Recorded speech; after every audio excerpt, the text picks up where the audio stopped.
কিছু ঋণ শোধ করা যায় না, করা উচিতও নয়। এই ভাবনার মধ্যেই লুকিয়ে আছে মানুষের সম্পর্কের সবচেয়ে গভীর সত্য। টাকার ঋণ শোধ করা যায়, হিসেবের ঋণও একদিন মিটে যায়, কিন্তু জীবনের কিছু ঋণ আছে যেগুলো শোধ করতে যাওয়াই ভুল।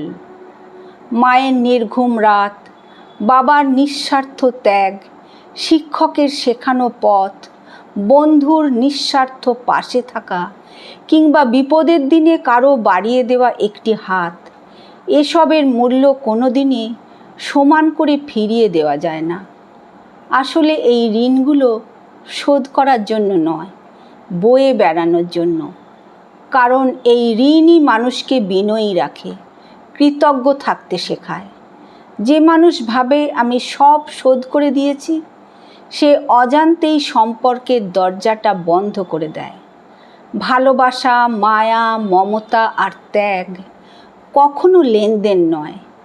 এগুলো যত ফিরিয়ে দিতে যাবেন ততই বুঝবেন এসবের কোনো দাম হয় না, শুধু মর্যাদা হয়। তাই জীবনের কিছু ঋণ থেকে যাক, সেই ঋণই বারবার মনে করিয়ে দিক আজ আমি যেখানে দাঁড়িয়ে আছি সেখানে পৌঁছাতে অনেক অদৃশ্য হাত নীরবে আমাকে আগলে রেখেছিল।